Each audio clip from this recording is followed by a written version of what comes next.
hello everyone, and congratulations to the class of 2020, as well as your parents, your teachers, and everyone who helped you get to this day. I never imagined I'd be giving a commencement speech with no live audience from my backyard, but it's giving me a much deeper understanding for what our YouTube creators go through. And I certainly never thought I'd be sharing a virtual stage with a former president, a first lady, a Lady Gaga, and a Queen Bee, not to mention BTS. I don't think this is the graduation ceremony any of you imagine.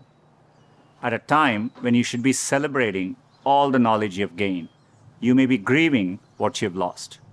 The moves you planned, the jobs you earned, and the experiences you were looking forward to.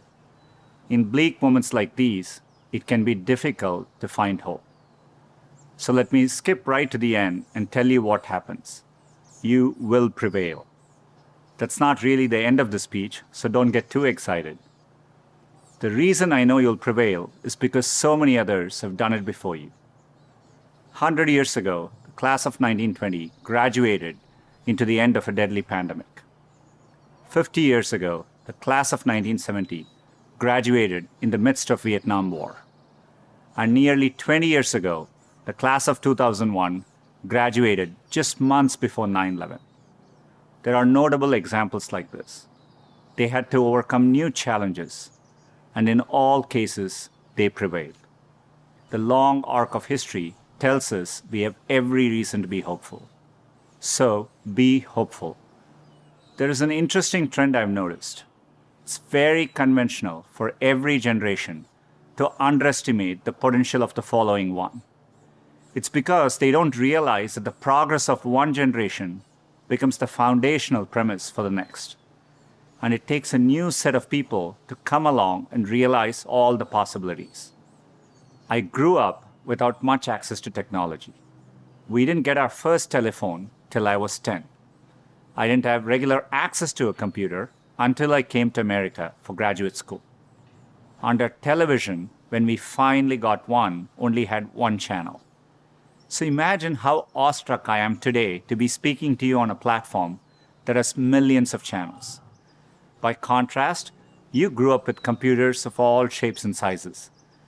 The ability to ask a computer anything, anywhere, the very thing I've spent my last decade working on, is not amazing to you. That's okay. It doesn't make me feel bad.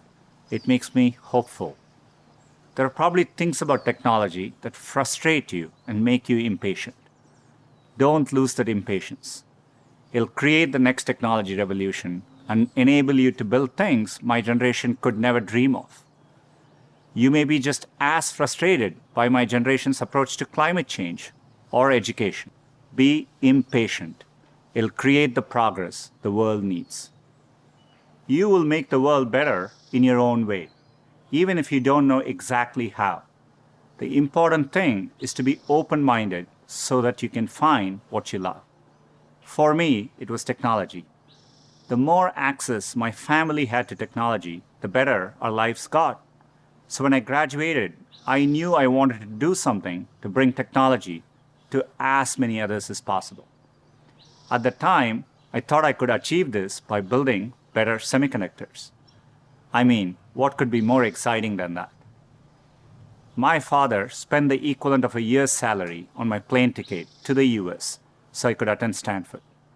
It was my first time ever on a plane. But when I eventually landed in California, things weren't as I had imagined. America was expensive.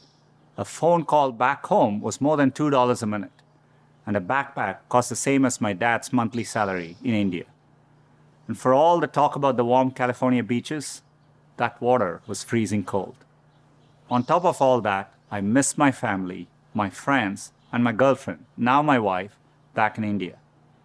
A bright spot for me during this time was computing. For the first time in my life, I could use a computer whenever I wanted to. Completely blew my mind. And at that same moment, the internet was literally being built all around me. The year I arrived at Stanford was the same year the browser Mosaic was released, which would popularize the World Wide Web and the internet. The The summer I left was the same summer that a graduate student named Sergey Brin met a prospective engineering student named Larry Page. These two moments would profoundly shape the rest of my life. But at the time, I didn't know it. It took me a while to realize that the internet would be the single best way to make technology accessible to more people. And as soon as I did, I changed course and decided to pursue my dreams at Google. Inspired by the wonder that first browser created in me, I led the effort to launch one called Chrome in 2009 and drove the effort to help Google develop affordable laptops and phones so that a student growing up in any neighborhood or village in any part of the world could have the same access to information as all of you. Had I stayed the course in graduate school, I'd probably have a PhD today, which would have made my parents really proud, but I might have missed the opportunity to bring the benefits of technology to so many others. And I certainly wouldn't be standing here speaking to you as Google CEO. Believe me when I say I saw none of this coming when I first touched down in the state of California 27 years ago. The only thing that got me from there to here, other than luck, was a deep passion for technology and an open mind. So take the time to find the thing that excites you more than anything else in the world, not the thing your parents want you to do, or the thing that all your friends are doing, or that society expects of you. I know you're getting a lot of advice today, so let me leave you with mine. Be open, be impatient, be hopeful. If you can do that, history will remember the class of 2020, not for what you lost, but for what you changed. You have the chance to change everything. I'm optimistic you will. Thank you.